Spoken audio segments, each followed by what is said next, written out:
హరే కృష్ణ. అందరికీ నమస్కారం. శ్రీల జయపతాక స్వామి గురు మహారాజ్ గారు రచించిన గౌరాంగ బుక్ నుండి మనం శ్రీ చైతన్య మహాప్రభు లీలను గురించి తెలుసుకుంటున్నాము. ఈరోజు మరికొన్ని విషయాలు తెలుసుకుందాము. ముందుగా గురు ప్రార్థన చేసుకుని ప్రారంభిస్తాను. నమో విష్ణుపాదాయ కృష్ణపస్తాయ పోతలే శ్రీమతే జయపతాక స్వామి నమనే నమాచార్య పదాయ నితాయి కృపపదాయనే గౌర కథా ధామ దయా నగర గ్రామతారణే నమో విష్ణుపాదాయ కృష్ణపస్తాయ పోతలే శ్రీమతే భక్తి వేదాంత స్వామి రామనే నమస్తే సారస్వతి దేవి గౌరవాణి ప్రచారణే నిర్విశేష శూన్యవాది పాస్తాస్తి నమో మహావదనాయ కృష్ణ ప్రేమదైతే కృష్ణాయ కృష్ణ చైతన్యమనే గౌరతిచ్చే నమో బ్రహ్మణదేవాయ గో బ్రాహ్మణితాయ జగతీతాయ కృష్ణాయ గోవిందాయ నమో నమ. మోకం కరోతి వాచాలం పంగుల్ లంఘాయితే గురు యత్రపాత మహామంది శ్రీగురం జయంతారణం పరమానందవాదం శ్రీ చైతన్యేశ్వరం హే కృష్ణ కరుణా సింధు దీనబంధో జగత్పతే గోపేశ గోపికాకాంత రాధాకాంత నమస్తే తప్తకాంచన గౌరాంగి రాధే వృందావనేశ్వరి శుభాంశుతే దేవి ప్రణమామి హరిప్రియ వాంఛాకల్పతరుభ్యశ్చ కృపా సింధుభ్యో చ పతితానాం పావనేభ్యో వైష్ణవేభ్యో నమో నమః. జయ జయ శ్రీ చైతన్య జయ నిత్యానంద జయ అద్వైత చంద్ర జయ గౌరభక్తవృంద జయ జయ శ్రీ చైతన్య జయ నిత్యానంద జయ అద్వైత చంద్ర జయ గౌరభక్తవృంద జయ జయ శ్రీ చైతన్య జయ నిత్యానంద జయ అద్వైత చంద్ర జయ గౌరభక్తవృంద. మా శిక్షా గురువులందరికీ పేరు పేరు చొప్పున వందనాలు అర్పించుకుంటూ కథలోకి వెళ్దాము. చైతన్య మహాప్రభు చిన్నప్పటి నుంచి చేస్తున్న లీలన్నింటినీ గురించి మనం తెలుసుకుంటున్నాము.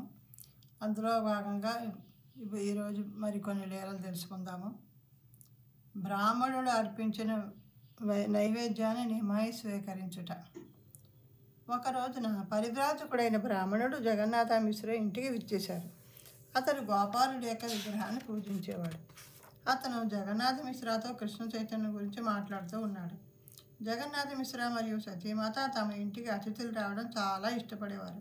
మరీ ముఖ్యంగా వైష్ణవులు తమ ఇంటికి వచ్చి ప్రసాదం స్వీకరించడాన్ని మరీ ఇష్టపడేవారు. ఒక వైష్ణవుడు తన అర్చామూర్తితో సహా ప్రయాణిస్తుండడంతో వారు అతన్ని మీరు దయచేసి మా గృహంలో ప్రసాదాన్ని స్వీకరించండి అని అభ్యర్థించారు. ఆ బ్రాహ్మణ వైష్ణవుడు, నేను నా అర్చామూర్తికి నైవేద్యం సమర్పించకుండా ఏమీ తీసుకోను. నా గురించి మీరు ఆలోచించవద్దు. కొద్దిగా పళ్ళు మరియు దుంపలు ఇస్తే నేను నా గోపాల అర్చామూర్తికి సమర్పించి నేను తీసుకుంటాను అని సమాధానం ఇచ్చాడు. కానీ అప్పుడు వారు, మీరు ఎల్లప్పుడూ పండ్లు దుంపలు వంటి అడవిలో దొరికేవి మాత్రమే తీసుకుంటారు. ఒక్కసారి మమ్మల్ని మీకు భోజనం పెట్టనివ్వండి.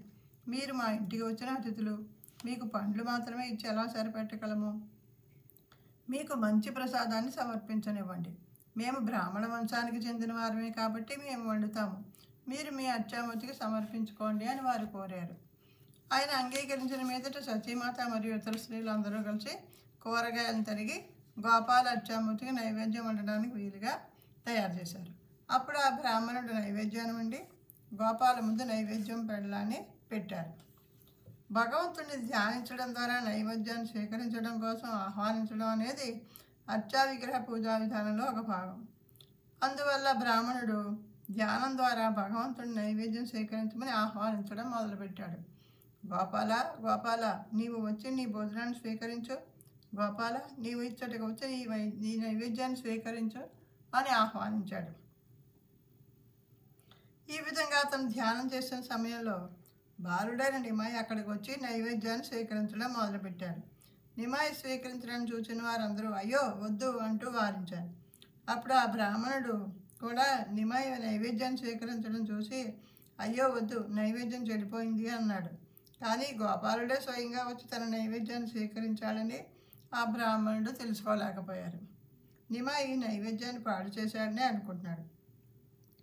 ఆ సమయానికి జగన్నాథ మిశ్రా అక్కడికి వచ్చి అక్కడ జరిగిందంతా తిలకించారు. ఆయన కోపోద్రిక్తుడై నిమాయిని పట్టుకోవడానికే ప్రయత్నించగా నిమాయి ఇంటిలో అటు ఇటు పరిగెత్తనారంభించారు. జగన్నాథ మిశ్రా ఒక చిన్న కర్ర తీసుకుని కోపంతో, నీవు అల్లరివాడు అవుతున్నావు, బ్రాహ్మణుడు నైవేద్యాన్ని పాడు చేసావు, ఇటువంటి పని ఎలా చేయగలిగావు అంటూ మందలించారు. బ్రాహ్మణుడు భయపడి, దయచేసి పిల్లవాడిని కొట్టవద్దు, అతను చాలా అమాయకుడు, పిల్లవాడికి ఏమీ తెలియదు, అతడు చాలా చిన్నవాడు, పాకుతున్న పసివాడు అతనికి ఏం తెలుసు? జరిగిందేదో జరిగిపోయింది. ఈరోజు ప్రసాదం తీసుకోవాలని నా జాతకంలో లేదు, కాబట్టి కొద్దిగా పండ్లు ఇవ్వండి అని అడిగాడు. అప్పుడు వారంతా అతన్ని ప్రాధేయపడుతూ, లేదు లేదు, మేమంతా గృహస్థులం, మా అతిథి ప్రసాదం స్వీకరించకపోతే మేమెలా తినగలము? మేమంతా చాలా దుఃఖపూరితులవుతాం, కాబట్టి మరొకసారి వండి భగవంతుడికి నైవేద్యం అర్పించండి అన్నారు. ఈ విధంగా అందరూ అతనిని మనవి చేయగా బ్రాహ్మణుడు చివరికి అంగీకరించాడు. ఈసారి నిమాయిని ఆ ప్రదేశానికి దూరంగా తీసుకువెళ్ళారు.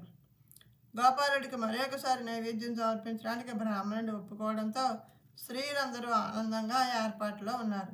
నైవేద్యం రాత్రి 6 గంటల సమయానికి సిద్ధమైంది. బ్రాహ్మణుడు ధ్యానంలోనికి వెళ్ళి భగవంతుడిని, గోపాల గోపాల రా, వచ్చి నైవేద్యం స్వీకరించు, ఈ నైవేద్యాన్ని భుజించు అని పిలవసాగాడు. మరణ బాలుడైన నిమాయి ప్రత్యక్షమయ్యి నైవేద్యాన్ని ఆరగించడం ప్రారంభించారు. అది చూసి బ్రాహ్మణుడు గట్టిగా అరవగానే జగన్నాథ మిశ్ర చాలా కోపంతో, ఈసారి నీవు ఖచ్చితంగా శిక్షించబడతావు. ఈ బ్రాహ్మణుడు పెట్టిన నైవేద్యాన్ని మరలా ఎలా పాడు చేయగలిగావు అంటూ నిమాయి వెనక పరిగెత్తారు. ఈ విధంగా తండ్రి నుండి నిమాయి తప్పించుకుని గెంతుతూ పరుగులు పెడుతూ ఉండగా బ్రాహ్మణుడు మరలా జగన్నాథ మిశ్రాన్ని వారించి, దయచేసి కోపగించుకోవద్దు, ఈరోజు నేను ప్రసాదం తీసుకోకూడదని నిర్ణయించబడింది. ఇదంతా భగవంతుడు, నేను ఏం పర్వాలేదని సర్ది చెప్పాడు. ఆ సమయంలో నిమాయి యొక్క అన్న విశ్వరూప అద్వైత గోసాయి వద్ద భాగవతం శ్రవణం చేసి తిరిగి ఇంటికి వచ్చాడు. అప్పటికి విశ్వరూప 9 లేక 10 సంవత్సరముల బాలుడు. విశ్వరూపుడు వాస్తవానికి సంకర్షణుడే. ఎప్పుడైతే బ్రాహ్మణుడు విశ్వరూపుడి వైపు దృష్టి సారించాడో వెంటనే చాలా ఆకర్షితుడయ్యాడు. ఈ బాలుడు ఎవరు అని ప్రశ్నించాడు. అతని హృదయం విశ్వరూపుని వైపు ఎంతో ఆకర్షింపబడింది. అతను చాలా ఆశ్చర్యచకితుడవుతూ, ఈ బాలుడికి తల్లిదండ్రులు కాగలిగిన అదృష్టవంతులు ఎవరు అని అడిగాడు. అందరూ కలవరపాటుగా ఉండడాన్ని మరియు తన తల్లిదండ్రులు బాధపడడాన్ని విశ్వరూప గమనించాడు. అతను ఏం జరిగింది, ఏమైనా జరిగిందా అని అడిగి అతిథిగా వచ్చిన బ్రాహ్మణుడికి సరిగా సేవ చేయలేకపోవడం వల్ల వారందరూ కలవరపాటుగా ఉన్నారని తెలుసుకున్నాడు. వారు అతనికి ప్రసాదం కూడా సరిగా ఇవ్వలేకపోయారని తెలుసుకున్నాడు. ఇక అతిథి నారాయణ సూత్రం, నారాయణుడే స్వయంగా మన ఇంటికి వచ్చినట్లుగా అతిథి సేవ చేయాలి. వేదకాలం నాటి కుటుంబాలలో, ప్రత్యేకించి బ్రాహ్మణ కుటుంబాలలో ఈ సూత్రం చాలా బలంగా ఉండేది. వారు అతనికి సేవ చేయాలని మనస్ఫూర్తిగా కోరుకున్నారు. అందువల్ల ప్రతి వారు కలవరపడ్డారు. వారు వైష్ణవుడికి సేవ చేయాలని ఎంతగా తాపత్రయపడ్డారో మీరు ఊహించలేరు. కానీ ఈ వైష్ణవుడు మాత్రం స్థిర నిశ్చయంతో, నేను పండ్లు తీసుకోబోతున్నాను, జరిగిందేదో జరిగింది, ఇక మర్చిపోండి అని చెప్పాడు. అంతటి యువకుడైన విశ్వరూపు వచ్చి రమణీయంగా, ప్రియమైన బ్రాహ్మణుడా, మీరు ఎంతో వైరాగ్యవంతులు, మీరు ఎక్కువ కాలం అడవిలోనే గడిపారు. కొన్ని రోజులు మాత్రమే మీరు భుజించి ఉంటారు, మరికొన్ని రోజులు మీరు ఆహారాన్ని స్వీకరించి ఉండరు. మీరు ఎల్లప్పుడూ ఉపవాసంలో నిష్ఠగా ఉంటారు. ఆహారం లేకుండా ఉండడం మీకు పెద్ద సమస్య కాదు. కానీ దయచేసి చూడండి, మేము గృహస్థులం, మా యొక్క ధర్మం ఇంటికి వచ్చిన అతిథులను సేవించడం. అందువల్ల మా తల్లిదండ్రులు మీకు సేవ చేయలేకపోవడం వల్ల చాలా కలవరంగా ఉన్నారు. కావున మీరు దయచేసి వారిని ఈ బాధ నుండి విముక్తులు చేయండి. నైవేద్యం చేయడంలో మీకు సహాయం చేసే అవకాశాన్ని మరొకసారి వారికి ప్రసాదించండి, మరియు మీరు దాన్ని మీ యొక్క అర్చామూర్తికి నివేదించండి. మీరు అర్ధరాత్రి సమయంలో నివేదించండి. ఆ సమయంలో అతడు ఎవరూ ఉండరు, అందరూ నిద్రిస్తూ ఉంటారు అని కోరాడు.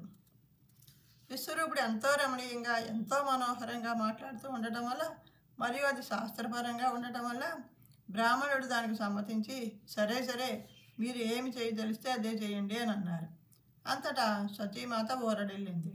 వారు కూడా ఆ రోజంతా ఏమీ తీసుకోలేదు. వారు తమ అతిథికి సేవ చేయలేకపోవడం వల్ల దుఃఖపూరితంగా ఉన్నారు. ఈ రోజుల్లో ఇంతగా అతిథి సత్కార భావన కలిగి ఉండటం మనం ఎక్కడా కాల్చాం. ఈసారి వారు ప్రతిదాన్ని తయారు చేసి బ్రాహ్మణుడికి ఇచ్చివేశారు. అతను చుట్టూ పరికించి చూసి నిమాయి నిద్రపోతుండడాన్ని గమనించాడు. వారు అతనితో, మీరు వెంటనే నివేదన చేసి ప్రసాదం తీసుకోండి, మేమందరం వెళ్ళిపోతాము అని చెప్పారు. బ్రాహ్మణుడు మళ్ళీ ధ్యానంలోకి వెళ్ళి, గోపాల గోపాల, వచ్చి తీసుకో అని పిలుస్తున్నాడు. అంతటా బాలుడైన నిమాయి బయటకు వచ్చి ప్రసాదం తీసుకోవడం ప్రారంభించాడు. బ్రాహ్మణుడు ఆ బాలుడు ఎలా వచ్చాడన్నది అర్థం చేసుకోలేపాడు. కానీ ఇప్పుడు ఆ చుట్టుపక్కల ఎవరూ లేరు. అంతటా చైతన్య మహాప్రభు గోపాలకృష్ణ రూపాన్ని తీసుకుని, నీవు నన్ను పిలుస్తూనే ఉన్నావు, మరియు నేను వచ్చి తీసుకుంటూనే ఉన్నాను, మరి నీవు ఎందుకు కలవరపడుతున్నావు అని బ్రాహ్మణుడిని ప్రశ్నించగా, అంతటా ఆ బ్రాహ్మణుడు, ఆ పరివ్రాజకాచారి తన యొక్క భగవంతుడు స్వయంగా బోధన ఆరగించడం వలన, భగవంతుడిని ముఖాముఖిగా చూడడం వలన అతను ఆనందంలో ఉప్పొంగిపోయి సాష్టాంగ నమస్కారం చేశాడు. అంతటా బాలుడైన నిమాయి నా యొక్క అసలు స్వరూపాన్ని దాచి నేను ఈ ఇంటికి రావడం జరిగింది.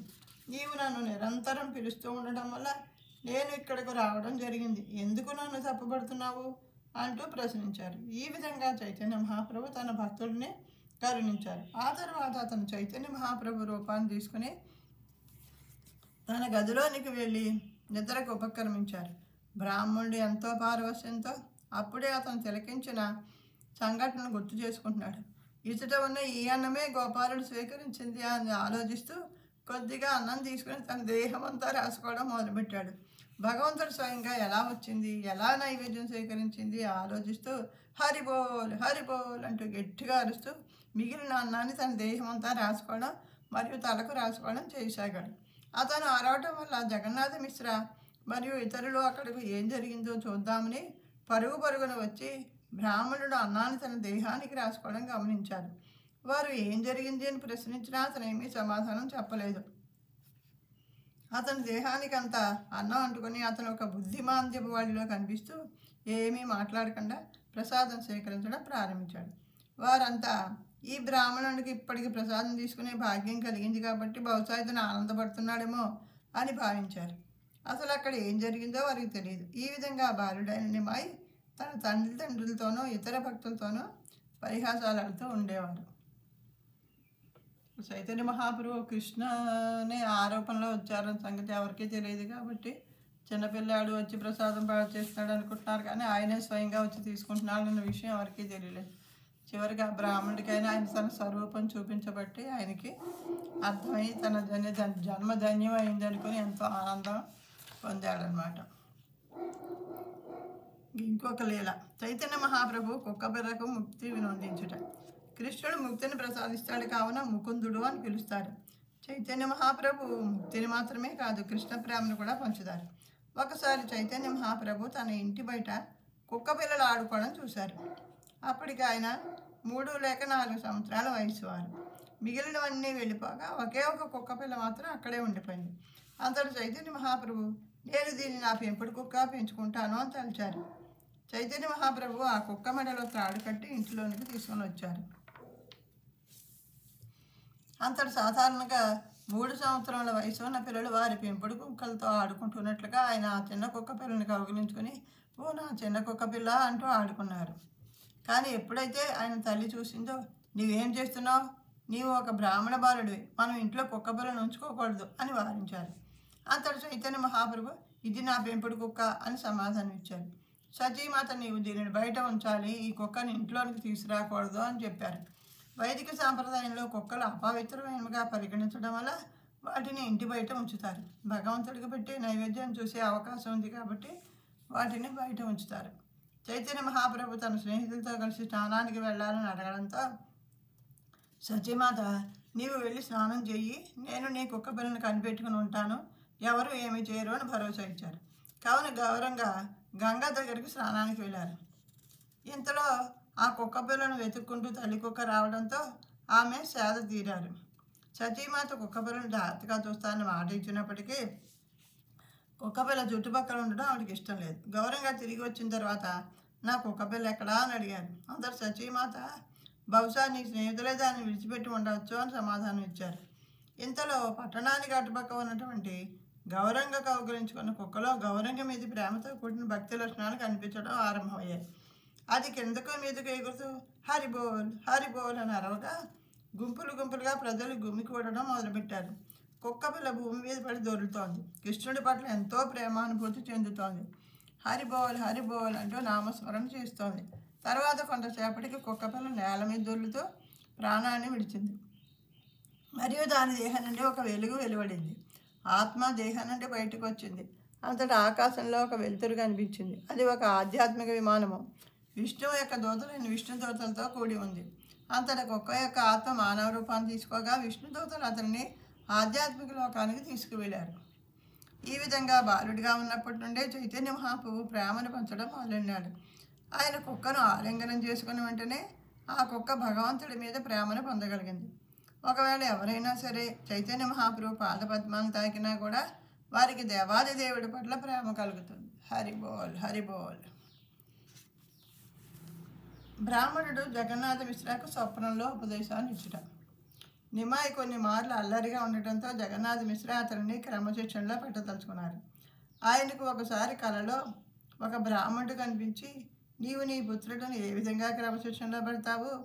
అతను స్వయంగా భగవంతుడే, అతనే నారాయణుడు, నీవు అతనిని ఎలా క్రమశిక్షణలో పెడతావు అని ప్రశ్నించాడు.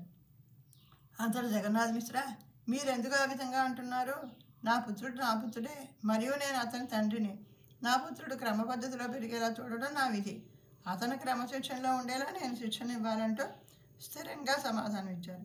జగన్నాథ మిశ్రా యొక్క కళలో మరి ఒకసారి బ్రాహ్మణుడు కనిపించి, నీ యొక్క పుత్రుడే భగవంతుడు, నీ పుత్రుడే ఈశ్వరుడు, అతడే పరమేశ్వరుడు, అతనే కృష్ణుడు, ఈశ్వరుడికి నీవేమి బోధించగలవు అని ప్రశ్నించాడు. దానికి సమాధానంగా జగన్నాథ మిశ్రా, తండ్రే, కొడుకే, అతను ఎవరు అన్నది ఇక్కడ విషయం కాదన్నాడు.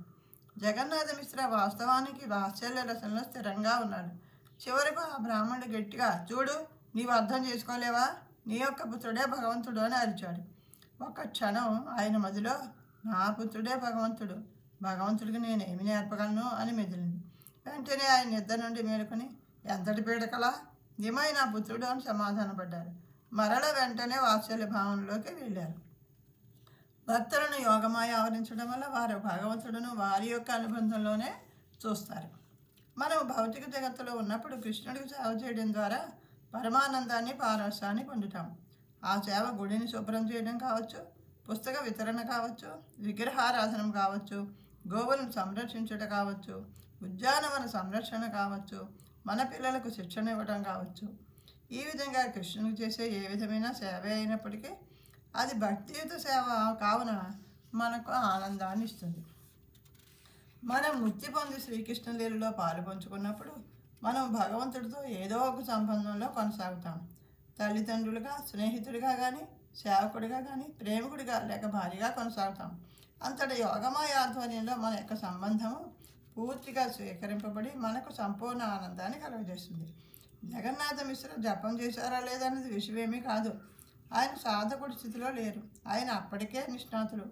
ఆయన విష్ణు పూజాది కార్యక్రమాలు చేస్తారు, కానీ నిమాయితో తనకు గల సంబంధంలో పూర్తిగా నిమగ్నమై ఉంటారు. అది ఆయన యొక్క సేవ. ఆయన నేరుగా కృష్ణుడిని సేవిస్తున్నారు. నిష్ణాతులైన భక్తులకు మనకు ఉన్న భేదం ఇదే. ఈ నిత్య సిద్ధ భక్తులను మనం అనుకరించలేము. మనం మన యొక్క జపాన్ని చేయవలసి ఉంటుంది. మనం భక్తియుక్త సేవను సాధన చేయాలి. భక్తియుక్త సేవలో సంలీనం అవటం ద్వారా మనం దాని పట్ల రుచిని పెంపొందించుకోగలుగుతాం. భక్తియుక్త సేవను చేయడం ద్వారా కృష్ణుడు సేవిస్తే వచ్చే మాధుర్యంలో కొన్ని బిందువులనైనా చవి చూడగలుగుతాం. ఆ విధంగా మనము పవిత్రులం అవుతాం. కృష్ణుడి దయ వలన మాత్రమే మనం ఆయన లీలల్లో నీలమయ్యి మనకు తగినటువంటి బాంధవ్యాన్ని పొంది అప్పుడు మనం ఆ ప్రత్యేకమైన బాంధవ్యంలో కొనసాగుతాం.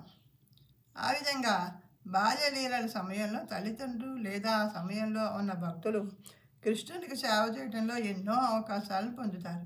మరియు భగవంతుడి బాల్యం పక్వం చెందుతున్న స్థితిలో అతని స్నేహితులు సేవ చేసే అవకాశాన్ని పొందుతారు. ఈ విధంగా రకరకాల లీలల యొక్క దశలలో రకరకాల సంబంధాలలో ఉన్న భక్తులు ఎక్కువ అవకాశాలను పొందుతారు. చైతన్య మహాప్రభు యొక్క లీలలు ఎంతో మాధుర్యాన్ని కూడి ఉంటాయి. అందువల్ల చైతన్య మహాప్రభు లీలను తలుచుకోవడం ద్వారా ఆయన పట్ల భక్తిని పెంపొందించుకోవచ్చని నరోత్తమ దాస్ ఠాకూర్ చెప్పారు. చైతన్య మహాప్రభు బాలుడిగా ఉన్నప్పుడు ఆయన యొక్క తల్లిదండ్రులతో ఎన్నో ప్రేమతో కూడిన ఘట్టాలు ఉన్నాయి. జగన్నాథ మిశ్రా ఆయనకు పరిపూర్ణమైన తండ్రిగా వ్యవహరించాలని కోరుకునేవారు.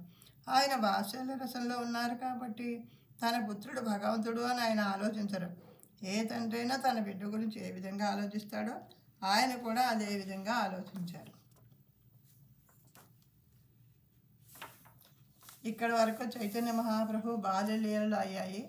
ఇక మీదట ఆయన నవద్వీపంలో ఉన్న యవ్వనంలో ఉన్న లీలల గురించి చెప్తున్నారు. హరే కృష్ణ. పాఠశాల ప్రాయంలో లీలలు. చైతన్య మహాప్రభు యొక్క తండ్రి అయిన జగన్నాథ మిశ్రాతో జ్యోతిష్కుడు ఆయన యొక్క పెద్ద కుమారుడు సన్యాస దీక్ష తీసుకుంటాడని తెలిపాడు. అందువల్ల జగన్నాథ మిశ్రా చైతన్య మహాప్రభు కూడా సన్యాసం తీసుకుంటారేమో అని భయం చెందారు. చైతన్య మహాప్రభు సన్యాసం తీసుకోకుండా ఉండడం కోసం విద్యను అభ్యసించనీయకుండా ఉంచడమే ఒక మార్గమని జగన్నాథ మిశ్రా తలిచారు. విద్య లేకుండా ఆయన ఇంటి పట్టున ఉండడమే మంచిదని జగన్నాథ మిశ్రా అనుకున్నాడు. చైతన్య మహాప్రభు పాఠశాలకు వెళ్ళి విద్యను అభ్యసించాలని అభ్యసించేవారు. ఆయన తల్లిదండ్రులు ఆయనకు అవకాశం ఇవ్వకపోవడంతో ఆయన కొంటిగా తయారయ్యారు. అప్పుడు ఆయనకు 5 సంవత్సరాల వయసు మాత్రమే. కానీ పాఠశాలకు వెళ్ళాలని తీవ్ర అభిలాష ఉండేది. అందువల్ల ఆయన తిరుగాడుతూ అనేక కొంటి పనులు చేసేవారు. ఆయన పొరిగింటికి వెళ్ళి ఆ ఇంటిలో ఉన్న చంటి బిడ్డ చెవిలో నీరు పోసేవారు. అంతటా ఆ పసిబిడ్డ ఏడవనారంభించేది. ఆయన స్నానం చేయడానికి గంగా నదికి వెళ్ళినప్పుడు మగవారి దుస్తులు ఆడవారి దుస్తులతో కలిపేసేవారు. వారు నీటి బయటకు వచ్చాక తత్తరపడేవారు. కొన్ని మార్లు కొంతమంది బ్రాహ్మణులు గాయత్రి మంత్రం జపిస్తున్న సమయంలో చైతన్య మహాప్రభు నీటిలో నుండి బయటకు వచ్చి నీరు తీసుకుని వారి మీద ఉమ్ము వేసేవారు. బ్రాహ్మణులు అది వారి పట్ల అపరాధంగా భావించి నీవేం చేస్తున్నావు అంటూ చైతన్య మహాప్రభుని ప్రశ్నించేవారు. మరియు కొన్ని మార్లు బ్రాహ్మణులు మంత్రాన్ని ఉచ్చరిస్తుండగా ఆయన నీటి అడుగు నుంచి వచ్చి వారి పాదాలను లాగేవారు. ఈ విధంగా రకరకాల చిలిపి పనులు చేసేవారు. ఏది ఏమైనా అని సాక్షాత్తు కృష్ణుడే కాబట్టి అది వారికి ఆశీర్వాదమే. కానీ వారు బాహ్యంగా ఆయన చిలిపితనాన్ని మాత్రమే గుర్తించేవారు. వేరొకసారి ఒక బ్రాహ్మణుడు గంగానదికి అరటాకులు, అగరవత్తులు, తులసి దళాలు, పువ్వులు, చిన్న దీపం మరియు వివిధ రకాలైన పూజా సామగ్రితో వెళ్ళేవారు. ఆయన తన యొక్క ఆకును గుర్తించడం కోసం గంగానది మట్టిని తీసుకుని గుండ్రంగా చేసి ఆకు మీద పెట్టి వెళ్ళేవారు. అప్పుడు చైతన్య మహాప్రభు అందరి ఆకులను అటువంటి మట్టితో గుండ్రంగా చేయబడిన బంతులను పెట్టడం ద్వారా వారిని తికమక పెట్టేవారు. తనను పాఠశాలకు పంపించడం కోసం తల్లిదండ్రులపైన ఒత్తిడి తేవడం కోసం ఆయన ఏమైనా చేసేవారు. అప్పటి రోజుల్లో వారు టెర్రకోట పాత్రలో వంట చేసేవారు. ఇది చాలా పురాతన పద్ధతిగా భావించారు. కానీ ఇది చాలా అధునాతన పద్ధతి. వారి పాత్రలను శుభ్రం చేయవలసిన అవసరం ఉండేది కాదు. ఆ రోజుల్లో ఆ పాత్రలు ఒకసారి ఉపయోగించిన తర్వాత పారవేసేవారు మరియు అవి జీవశాస్త్రపరంగా మట్టిలో కలిసిపోయాయి. ప్లాస్టిక్ కానీ అల్యూమినియం కానీ ఉండేవి కాదు. ఒండ్రు మట్టి పాత్రలే ఉండేవి. ఒండ్రు మట్టి వంటకు చాలా శ్రేష్టమైనది. ఇది సమానంగా వేడినిస్తుంది. వంట ముగిసిన తర్వాత వారి పెరడులోని జాగాలోకి వీటిని విసిరేసేవారు. ఆ తర్వాత వాటిని మట్టితో కప్పేసేవారు. ఆ పాత్రలు తిరిగి భూమిలో కలిసిపోయాయి. ఒకసారి చైతన్య మహాప్రభు వాడి పారేసినటువంటి పాత్రల మీద నిల్చుని ఉండగా నీవేం చేస్తున్నావు అని సతీమాత అడిగారు. అది చెత్త ఉండే అశుభ్రమైన స్థలం అని ఆమె చెప్పారు. శుచి అనగా పవిత్రం, అశుచి అనగా అపవిత్రమైన ప్రదేశం. శుచి అశుచి గురించి నాకు ఎలా తెలుస్తుంది? నేను పాఠశాలకు వెళ్ళడం లేదని నీకు గుర్తుందా? నేను ఈ విషయాలన్నీ తెలుసుకోలేకపోతున్నానని చైతన్య మహాప్రభు తల్లికి సమాధానం ఇచ్చారు. నేను కేవలం వ్యవహారం తెలియని పిల్లవాడిని. ఎందుకంటే నన్ను పాఠశాలకు వెళ్ళడం లేదు కదా, మరి నాకేం తెలుస్తుంది? నాకు మిగతా ప్రదేశానికి ఈ ప్రదేశానికి తేడా తెలియదు అన్నారు. ఈ విధంగా ఆయన తన తల్లిదండ్రులు తనను పాఠశాలకు పంపే విధంగా ప్రయత్నం చేసేవారు. బాగా అల్లరి చేస్తే ఇంక విసిగెత్తి స్కూల్కి పంపిస్తారు కదా అని చెప్పేసి ఆయన అన్ని రకాల ప్రయత్నాలు చేసేవారు పాఠశాలకు వెళ్ళడం కోసం. ఈ విధంగా ఆయన తన తల్లిదండ్రులు తనను పాఠశాలకు పంపే విధంగా ప్రయత్నం చేసేవారు. చివరికి సతీమాత పాఠశాలకు వెళ్ళకుండా మనం ఎలా ఆపగలం? అతనికి వెళ్ళాలని చాలా కోరికగా ఉంది. అతని రాత ఎలా ఉందో దానిని మనం ఆపలేం అని జగన్నాథ మిశ్రాతో చెప్పగా చివరికి వారు ఆయనను పాఠశాలకు పంపించారు. పాఠశాలకు వెళ్ళిన మొదటి రోజు సంస్కృతానికి సంబంధించిన అచ్చులు, హల్లులు అన్నీ నేర్చుకున్నాడు. ఇంగ్లీష్లో అక్షరమాల ఉన్నట్లుగానే సంస్కృతము, బెంగాలీలోనూ కూడా అక్షరమాల ఉంది. బెంగాలీలోనూ సంస్కృతంలోనూ అక్షరమాల ఒకే విధంగా ఉంటుంది. కొన్ని పదాల యొక్క ఉచ్చారణలో కొంత మార్పు ఉంటుంది. లేకపోతే దాదాపుగా రెండు సమానంగానే ఉంటాయి. అక్షరాలు మరింత గుండ్రంగా ఉంటాయి. లేకపోతే అక్షరాలు కూడా సమానంగానే ఉంటాయి. సంస్కృతము ధ్వని శాస్త్రము గల అక్షరమాల. ప్రతి అక్షరము ప్రత్యేకమైన ధ్వనిని కలిగి ఉంటుంది. మనం దానిని పలకగలిగితే దాన్ని మాట్లాడగలం. ఆంగ్ల భాషలాగా ఉండదు. ఆంగ్ల అక్షరాలకు పలికే పద్ధతి వేరువేరు పదాల్లో వేరువేరుగా ఉంటుంది. కానీ బెంగాలీ మరియు సంస్కృత భాషల్లో పదం తెలిస్తే మనం దానిని పలకగలుగుతాం. ఎప్పుడూ ఒకే విధంగా ఉచ్చారణ ఉంటుంది. అక్షరాలకు సంబంధించిన వరకు ఎటువంటి మార్పు ఉండదు. కృష్ణుడు భూమి మీద ఉన్నప్పుడు ఉజ్జయినిలో గురుకులానికి వెళ్ళాడు. అది సాందీపముని యొక్క ఆశ్రమం. ఆయన 64 రోజుల్లో 64 కళలను అభ్యసించాడు. పురాణాలు మరియు వేద సంబంధమైన జ్ఞానమును అభ్యసించేవాడు. అదేవిధంగా చైతన్య మహాప్రభు కూడా పాఠశాలకు వెళ్ళిన మొదటి రోజునే అక్షరాలు సంస్కృతం పూర్తిగా నేర్చుకున్నారు. మరుసటి రోజే ఆయన కొంత ఎక్కువ సమయం తీసుకుని సమీకరణ అక్షరాలను కూడా నేర్చుకున్నారు. ఆయన కేవలం ఒక రోజులోనే ఎన్నో సమ్మేళనములు నేర్చుకున్నారు. ఈ విధంగా ఆయన ప్రతిరోజు ఎంతో నేర్చుకునేవారు. ఆయనకు 11 సంవత్సరాల వయసుకే పండితులయ్యారు.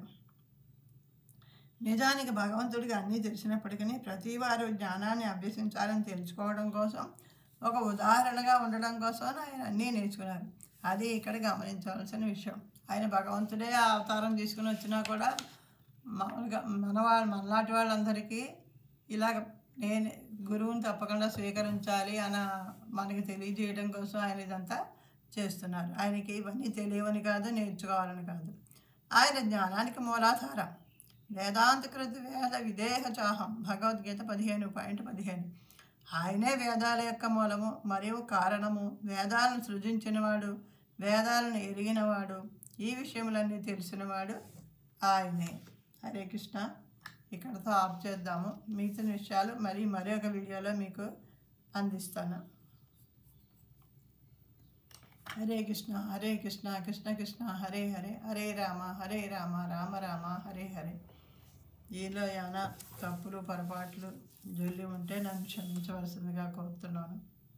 హరే కృష్ణ.